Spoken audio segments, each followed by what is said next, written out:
başlarım düşer yadıma, min diler dolunsa mehrim ocağa.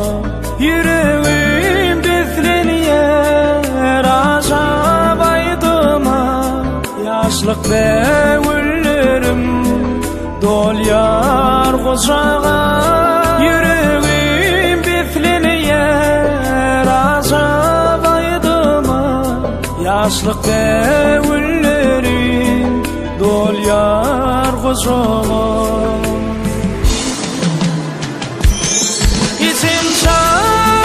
Şirip kılınçak büyüdü, haymağından bizi yıktilerdi. Kulağıma eştiler şol mehrem kudi, keben bizi bağra basıp söyerdi. Kulağıma eştiler şol mehrem kudi, keben bidi bağra basıp söyerdi.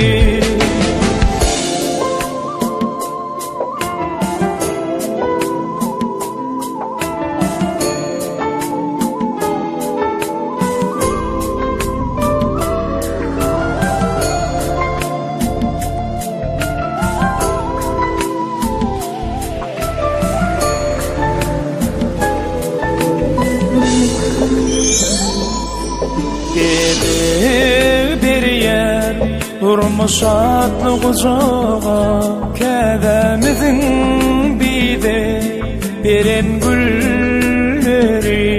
Kete dolanırız mehrem ocağa, yada salıp şol mehrem ocağı.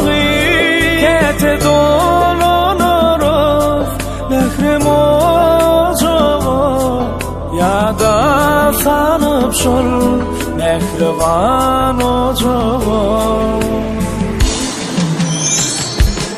İçim can pişirip kılınçak büyüdü, haymağından bizi yıktilerdi. Kulağıma eştiler şol mehrem kudi, keben bidi bağra basıp söyerdi. Kulağıma eştiler şol mehrem kudi, keben bidi bağra basıp söyerdi.